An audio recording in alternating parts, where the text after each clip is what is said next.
우리 히브리서 보겠습니다. 2장 1절에서 4절 354쪽 시작. 그러므로 우리는 들은 것에 더욱 우리가 흘러 떠내려가지 않도록 함이 마땅하니라. 천사들을 통하여 하신 말씀이 견고하게 되어 모든 범죄함과 순종하지 아니함이 공정한 보응을 받았거든. 우리가 이같이 큰 구원을 등한히 여기면 그 어찌 그 보응을 피하리요. 이 구원은 처음에 주로 말씀하신 바요 들은 자들이 우리에게 확증한 바니 하나님도 표적들과 기사들과 여러 가지 능력과 및 자기의 뜻을 따라 성령이 나누어 주신 것으로서 그들과 함께 증언하셨느니라. 아멘. 우리 314장 찬송하겠습니다. 주님, 이 종을 주님 붙들어 주셔서 주님께서 선포하시고자 하는 그 말씀이 전하는 자나 듣는 자들의 마음에 온전히 박힐 수 있도록 은혜 내려 주옵소서.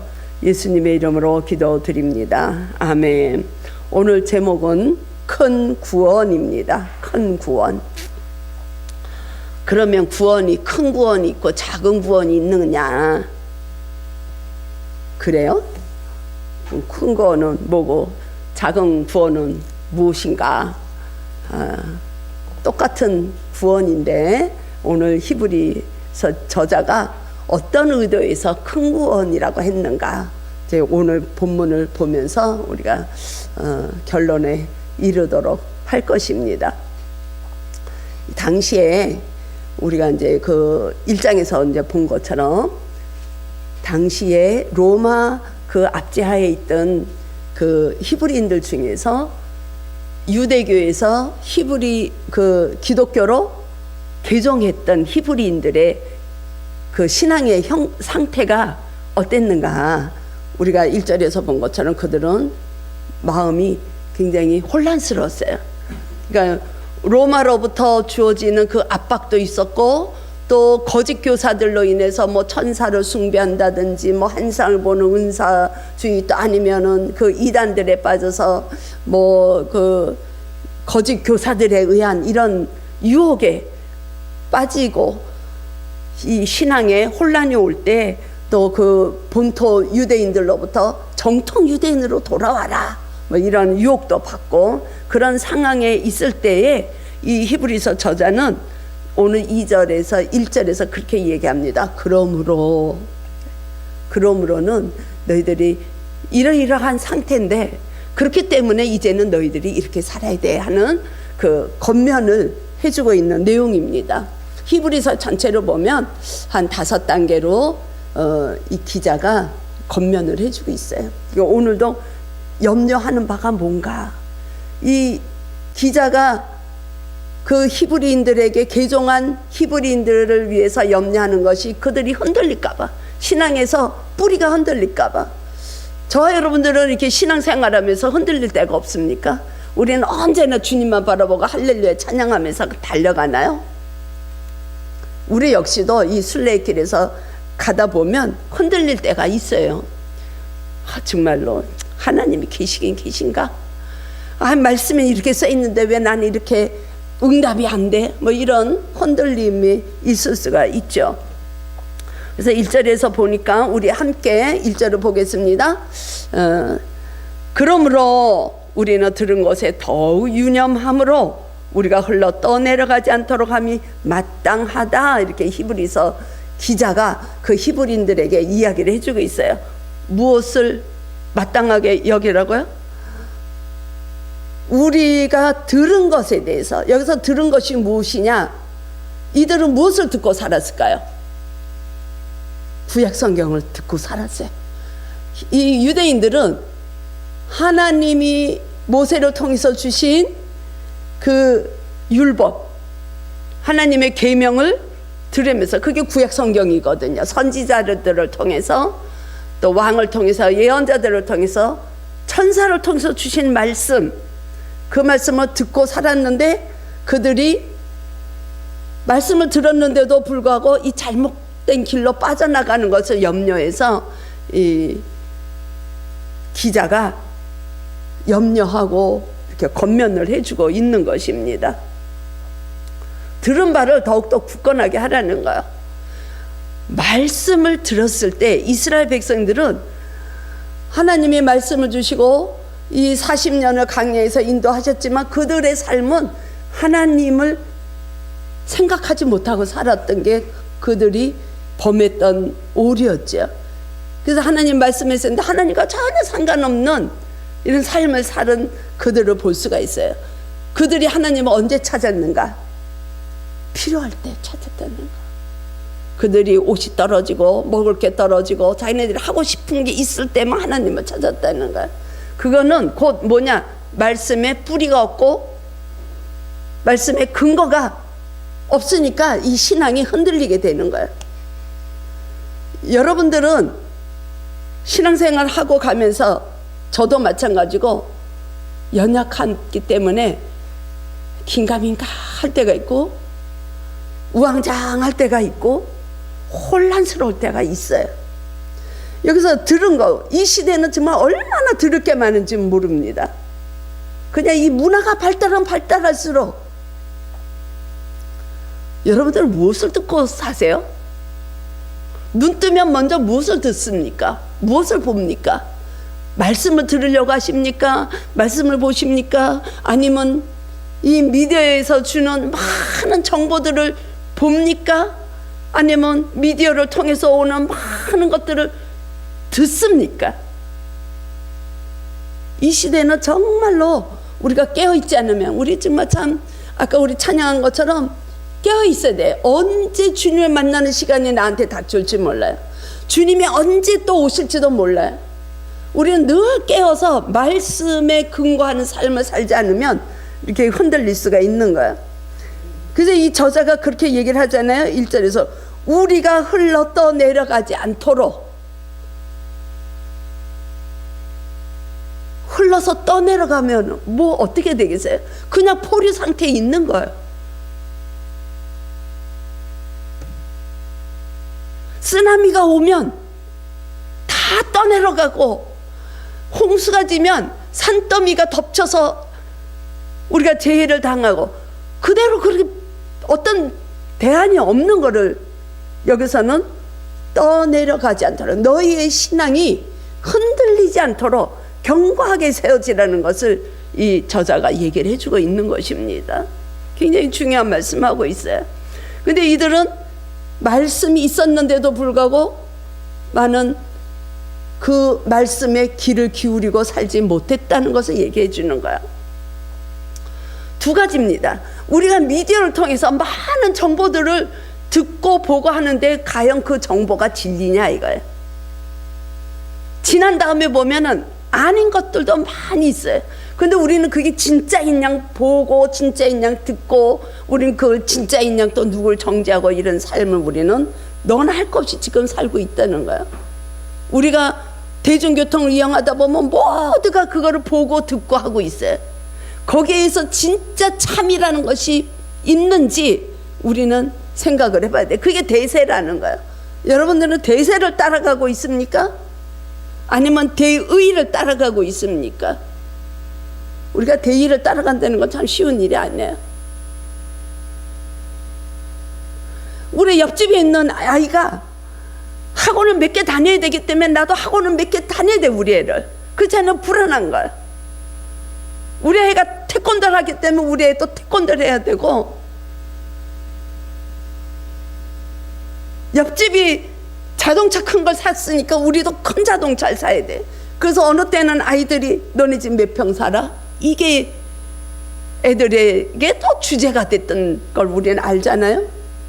대세를 따라가기 때문에 그래. 근데 그거는 허구가 너무 많이, 모두가 허구라 그래도 가언이 아닐 정도로 그렇다는 거야.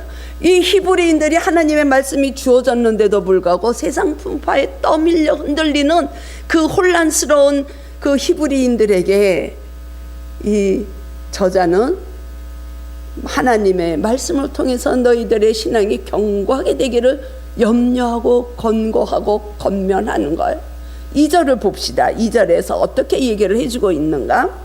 천사들을 통하여, 같이 읽겠습니다. 2절 시작. 천사들을 통하여 하신 말씀이 경고하게 되어 모든 범죄함과 순종하지 아니함이 공정한 보응을 받았거든. 이 구약시대에서 이스라엘 백성들이 하나님의 말씀이 주어졌는데도 불구하고 그걸 온전히 따르지 못했기 때문에 마음이 흔들리고, 그들이 진짜가 뭔지 진리가 뭔지를 몰랐기 때문에 그들이 거기에 대한 심판이 찌깍찌깍 일어났어요, 구약시대에는. 근데 천사들을 통해서 말씀을 주셨다고 되어 있죠. 천사들을 통해서 말씀을 주셨다. 의아하십니까?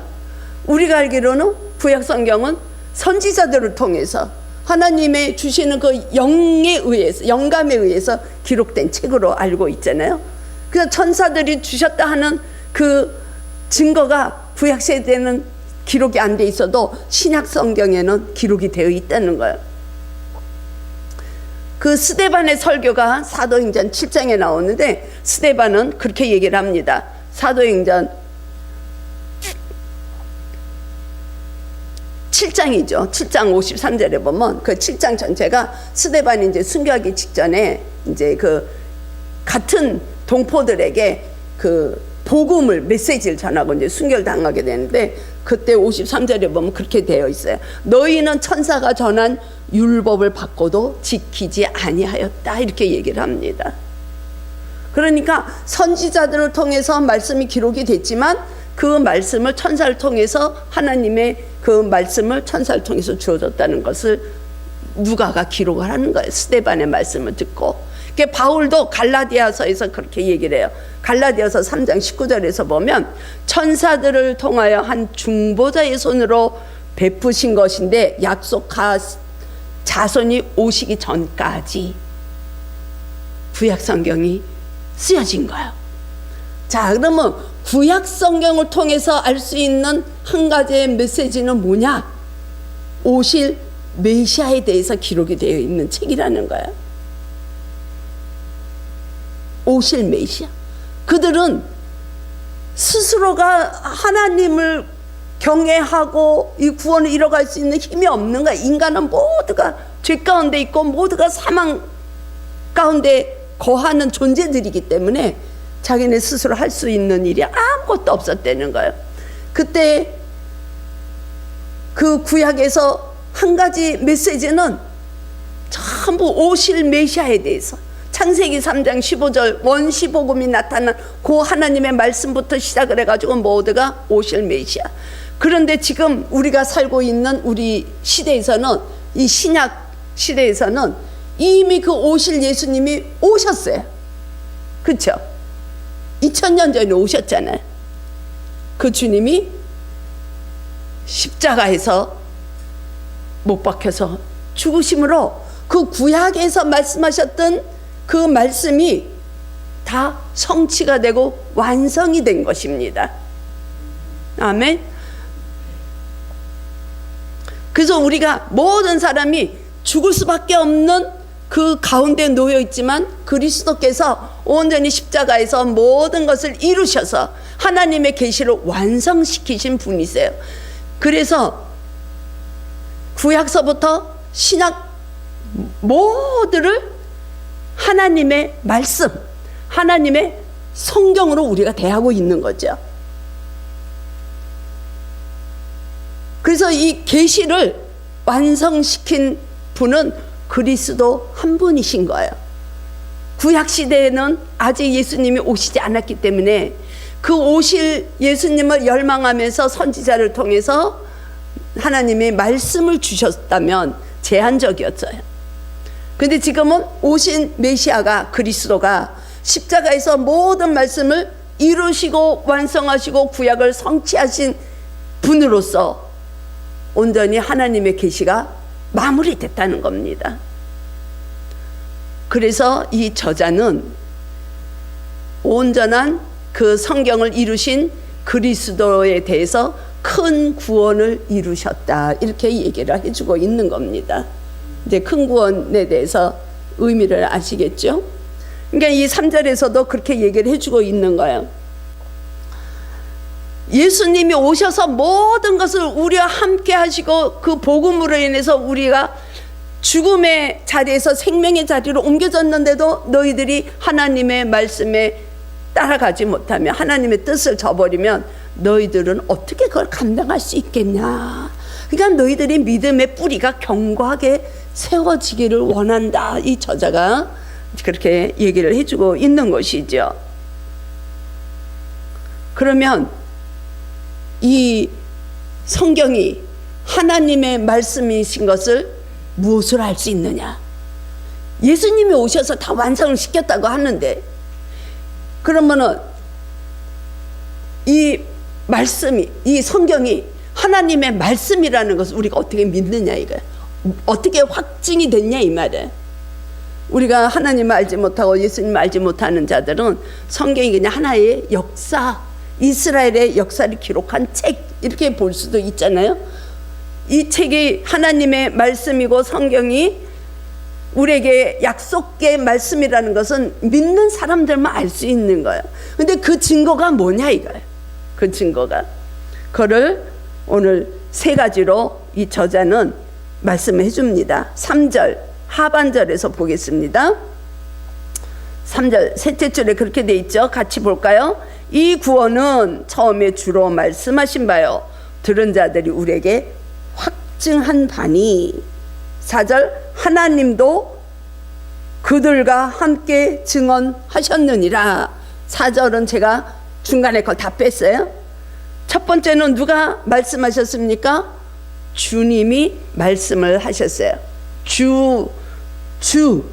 주로 말씀하셨다. 이게 첫 번째는 주. 그 주가 누구냐? 누굽니까? 그 주는 그리스도를 말씀하시는 거예요. 그 말씀이 언제 계셨습니까? 태초에 전부터 계셨다 그랬어. 태초 전부터 하나님과 함께 하셨다 그랬어요. 그 말씀이 하신 일이 뭐예요? 천지를 창조하셨어요. 믿으시죠?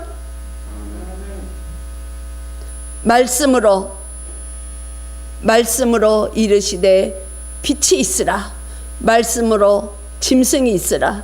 말씀으로 하늘과 땅이 있으라. 말씀으로 사람을 창조하셨단 말씀이에요. 그 말씀은 그리스도신 거예요. 그걸 어떻게 알아요? 요한 사도는 요한복음 1장 1절에서 말씀이신 분이 태초부터 계신 말씀이 성육신에서 이 땅에 오신 것을 증거하고 있습니다. 그렇죠? 그래서 여기에서 주님이 제일 먼저 말씀을 하신 거예요. 말씀으로 오신 그리스도. 두 번째는 들은 자들이 우리에게 확증해 준다고 기록해 놓고 있습니다. 여기서 들은 자가 누굽니까? 사도들을 얘기하는 거예요. 예수님과 함께 생활하면서 예수님으로부터 가르침을, 그리스도의 도를 배우고 예수님이 부활하신 것을 보고 목격한 그 사도들이 이 말씀이 한 성경이라는 것을 증거해 주고 있는 것입니다. 우리에게 무엇을 할 수 있느냐? 우리 마태복음을 보면 그 유명한 말씀 있죠. 마태복음 16장에 베드로가 고백을 하잖아요. 예수님, 당신은 하나님이십니다. 당신은 그리스도십니다. 당신은 살아계신 그리스도시고 하나님의 아들이십니다. 고백을 하잖아요. 사도는 지금의 그 교회를 상징하는 것입니다. 제자라는 말은. 그래서 그 사도들의 고백 위에 세워진 것이 교회 공동체. 그래서 우리가 예배 때마다 사도들이 고백했던 그 신앙을 우리가 고백하는 거야, 함께. 우리도 그 신앙을 고백합니다. 주님의 제자의 길을 가는 주님의 자녀입니다 하는 것을 우리가 고백하는 거야. 주님을 영접하고 주님이 우리의 주인이십니다 하는 것을 고백하는 것이 우리가 그 신앙을 고백하는 거야. 사도들의 고백 위에 교회가 세워졌고 우리 한 사람 한 사람이 지금은 교회로서 이 땅에서 살아가고 있단 말이죠. 그래서 우리의 신앙의 기초는 그 고백이라는 거야. 그 사도들이 성경은 하나님의 말씀이다 하는 것을 우리에게 확인시켜 준다는 것이죠. 그렇기 때문에 이 시대에 뭐 누구는 그러더라고요. 그럼 목사가 사도냐? 목사는 사도가 아닙니다. 사도의 역할은 그 12사도 바울로 끝나버렸어요. 뭐 신학적으로 뭐 깊이 들어가면 신사도가 있고 뭐 이렇게 있어요. 그런데 그런 거 다 아닌 거예요. 왜 사도들이 그 당시로 끝났냐? 이미 그리스도로 인해서 성경이 완전하게 성취가 되고 마무리가 됐기 때문에 그렇습니다. 지금도 목사들이 사도라면 지금도 하나님의 계시를 받아가지고 그 영에 감동돼서 성경이 계속 다시 쓰여져야 돼요. 그런데 하나님의 계시는 이미 그리스도로 인하여 마침이 완성이 되었기 때문에 하나님의 계시는 더 이상에 없는 것입니다. 그래서 지금은 사도는 존재하지 않아요. 굉장히 중요한 말씀이죠. 이 성경이 그동안에는 그냥 우리가 하나의 어떤 책으로, 역사책으로 볼 수도 있고, 아 정말 참 이런 일도 있나. 근데 우리가 성경을 읽기가 어려운 것이 하나님이 주신 그 감동으로 쓰여진 영의 눈이 뜨여지지 않으면 성경이 이해가 안 된다는 거야. 그래서 어떻게 우리가 이 성경을 깨닫고 갈 수 있는가? 그 4절에서 말씀해 주시는 거예요. 하나님도 사도들과 함께 성도들 성령으로 함께 우리에게 증언하셨다 이렇게 말씀하고 있습니다. 하나님 4절 하나님도 표적들과 기사들과 여러 가지 능력과 자기의 뜻을 따라 성령이 나누어 주신 것으로서 그들과 함께 증언하셨느니라. 우리가 이 성경이 하나님의 말씀이라고 깨닫고 갈 수 있는 건 우리 안에 성령님이 오셔서 계시기 때문입니다. 아멘. 성령님은 우리 안에서 내주하시면서 우리가 인간이 얼마나 연약하고 우리가 얼마나 할 수 있는 게 없는지를 알게 하시고, 주님, 그래서 우리는 주님이 필요합니다. 그분이 말씀이 이 땅에 오셨습니다. 우리는 그래서 주님만 의지하고 갑니다. 이것을 고백할 수 있도록 우리 안에서 성령님이 일하신다는 것을 하나님도 함께 직접 우리에게 증언을 해 주신다는 것이에요. 이런 증거들이 있는데 우리는 성경을 하나님의 말씀으로 받아들이지 못한다면, 그런 증거가 있는데 우리가 이 성경을 통해서, 말씀을 통해서 우리의 신앙이 뿌리에 견고하지 못하고 흔들린다면 우리는 아직 하나님 안에 속했다고 볼 수 없는 겁니다. 신앙이 히브리인들처럼 우리도 신앙이 흔들릴 수가 있어요. 그래서 저자는 오늘 말씀을 통해서 우리에게 주시는 그 겉면의 말씀이 하나님 말씀에 집중하라 이 말씀이에요. 하나님 말씀에 집중하십시다. 하나님의 말씀이 우리 안에 채워지지 않으면 우리는 그 안에 무엇인가 딴 것으로 채우게 돼 있어요. 우리 본성은. 그렇지 않으면 허기지는 걸 볼 수가 있어요.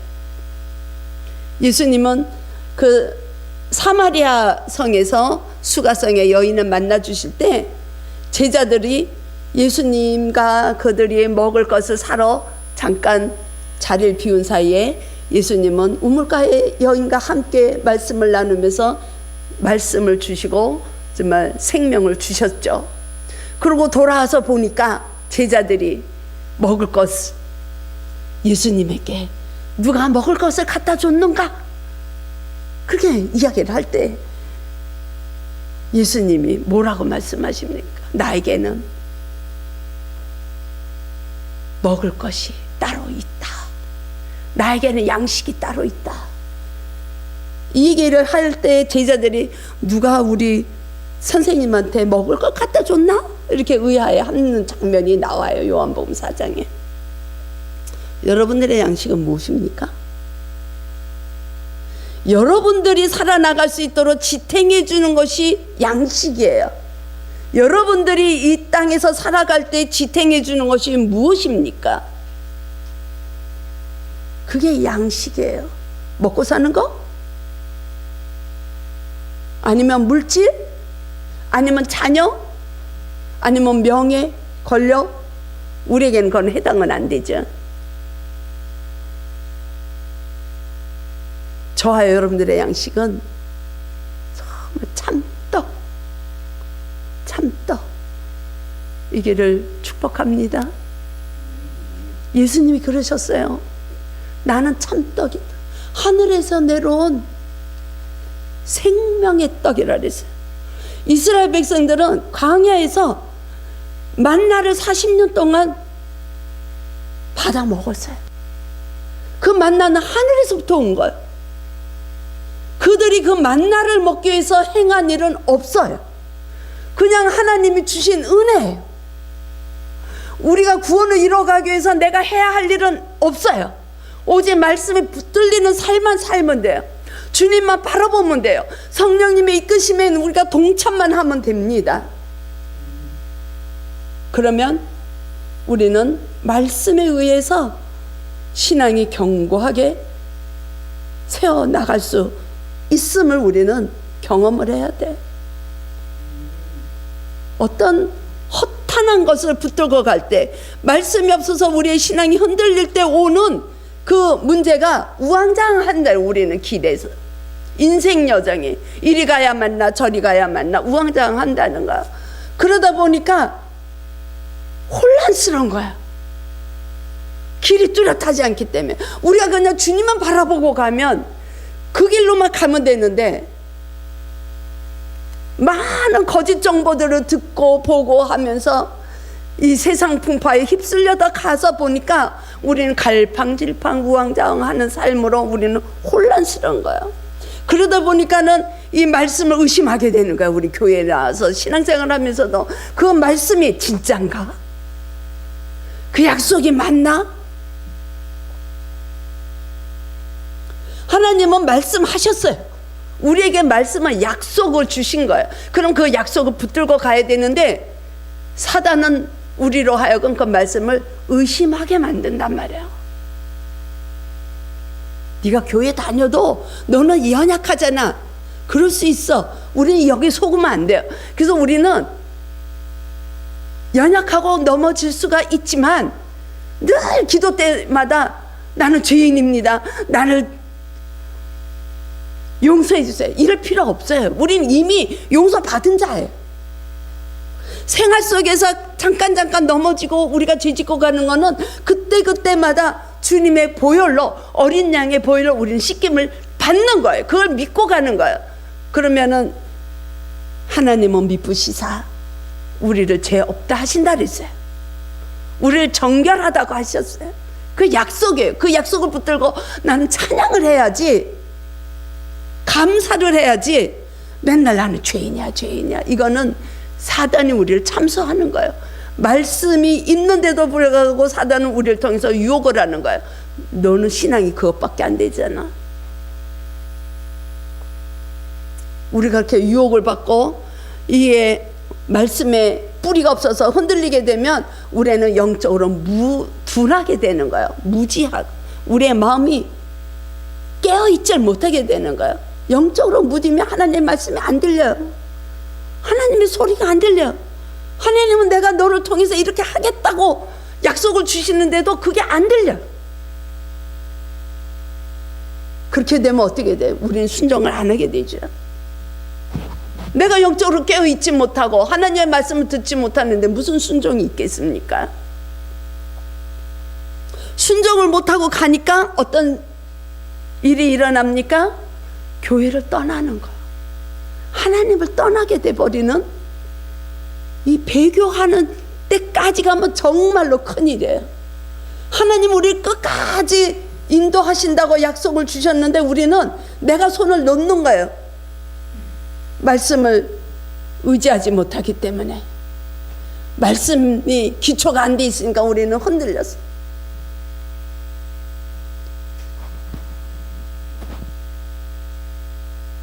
우리가 짧은 그 몇 줄을 제가 아침마다 보내드리지만 저희가 지금 누가복음 이제 거의 마무리되고 있어요. 누가복음 1장부터 지금 계속 한 달락씩 하고 있잖아요.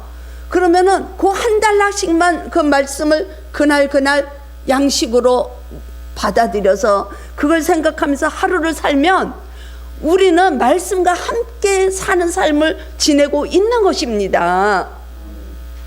그거 어려우세요?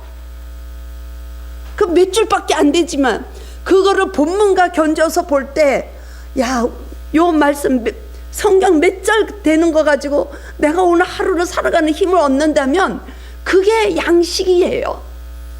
그게 우리의 생명을 살리는 양식, 주님과 동행하는 삶이 되는 것이고 지혜로운 자가 되는 것입니다. 우리 큐티를 그냥 아무렇게나 몇 주 그냥 쓱 건성으로 보고 지내버리면 그만큼 우리는 영적으로 손해.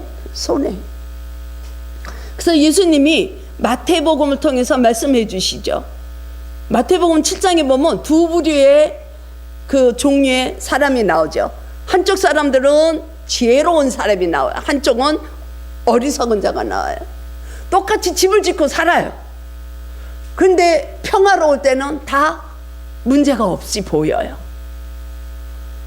근데 비가 오고 창수가 나고 어려움이 닥치고 세상 풍파에 휩쓸리다 보면 지혜롭게 집을 지은 자는 버티지만 어리석게 지은 사람의 집은 부서져 버려요. 무너져 버려요. 왜 그래요? 어리석은 자는 모래 위에 집을 지었단 말이에요. 지혜로운 자는 어디에다 집을 지었습니까? 반석 위에 집을 지었어요. 그래서 흔들림이 없어요. 우리가 사는 아파트가 바위에 지었다 그러더라고요. 그러니까 이 아파트는 괜찮은 거야. 뭐 재난이 와도 괜찮을 것 같아. 제가 볼 때 반석에 지어서, 바위에 지어서 그런 겁니다. 여러분들은 어떤 집을 지으시겠어요? 반석은 베드로의 바뀐 이름이 반석이에요. 게바. 베드로는 그렇기 때문에 정말 그 예수님이 돌아가시는 순간까지 배반하고 부인하고 그랬지만 그 베드로가 결정적으로 눈물의 통곡을 한 시점이 뭔지 아세요? 예수님의 말씀이 생각났다 그랬어요. 예수님이 말씀을 하셨거든요. 이미 너가 나를 3번, 주님, 나는 다른 사람들이 다 예수님 버려도 저는 예수님 안 버립니다. 죽는 자리까지 따라가겠습니다고 고백한 사람이 베드로예요. 그 베드로에게 예수님은 너가 3번 나를 부인할 거야 말씀을 했어요. 그 말씀이 생각이 난 거예요. 저와 여러분들이 죄를 깨닫기 위해서는 말씀이 생각나야 돼요. 그런데 우리가 말씀을 소홀히 할 수 있겠습니까? 이제 오늘 지난부터 내일부터는 이 세상의 모진 그 어려움 속으로 우린 들어가서 휘둘리면서 살아가야 되는데 말씀에 기초가 돼 있지 않으면, 말씀을 함께하지 않으면, 말씀의 뿌리가 박히지 않으면 우리는 영락없이 넘어진다는 겁니다. 그래서 우리가 아까 찬양한 것처럼 근신하여 깨어서 기도하라는 거예요. 그렇지 않으면 우리는 하나님과 관계없는 삶을 살게 되는 거예요. 하나님과 관계없는 삶을 이스라엘 백성들이 살았단 말입니다. 그들이 이 출애굽을 해서 그 시내산에서 가나안 땅, 가나안까지 가는 기간이 10하루길이라 그랬잖아요. 근데 그들은 40년에 걸쳐서 간단 말입니다. 근데 그 시대에 나온, 동시대에 나온 사람들은 다 광야에서 죽어요. 왜 그래요? 하나님과 관계없는 삶을 살았어요. 다시 얘기하면 우리는 교회에 들어와서 신앙생활을 한다고 했지만 하나님과 관계없는 삶을 살 때 우리는 약속의 땅으로 들어가지 못하는 것을 우리는 알아야 되는 거예요.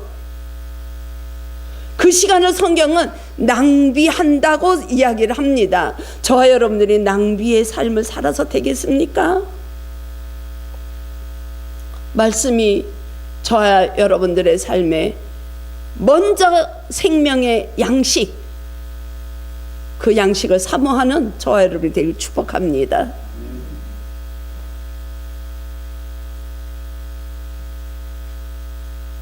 은사라는 거는요, 기적이라는 건요, 얼마든지 일어나요. 우리가 말씀에 의지하고 가면 여러분을 통해서도 하나님은 역사를 일으키십니다. 그런데 그거는 본질이 아니라는 것을 성경에서도 이야기하는 것이, 은혜가 떨어지면 그건 씨앗가 없어져요. 진리를 놓쳐요. 그래서 우리는 진리를 붙들어야 돼, 진리를. 그래서 바울이 얘기해 주잖아요. 사랑이 없으면 아무것도 아니라는 것을 얘기해 주잖아요. 너희들에게 아무리 큰 믿음이 있어도 사랑이 없다면, 진리가 없다면 그건 아무 하나님하고 상관이 없다는 것을 얘기해 주고 있어요.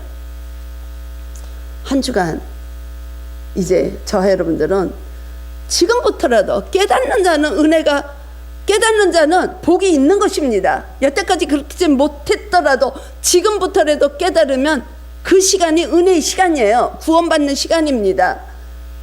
복된 자입니다. 듣는 귀가 열려지기를 축복합니다. 저와 여러분들은 이제부터라도 그렇게 못했다면 이제 이 말씀을 듣고 세상으로 나가는 그 시간부터 우리는 말씀을 가까이 할 수 있는 의지는 내가 드려야 된다는 것 잊지 마시고, 우리가 삶 속에서 우리의 영혼과 육신이 온전히 풍성한 영생을 누리며 나갈 수 있는, 그래요, 주님이 이 땅에 오신 목적, 평강하게 하시기 위해서 오신 그 주님으로 인하여 저와 여러분들의 삶이 평화의 삶이 되기를, 평화를 흘려보내는 통로가 되는 삶을 살 수 있기를 주님의 이름으로 축복합니다. 주님 감사합니다. 주님, 저희들 또 말씀을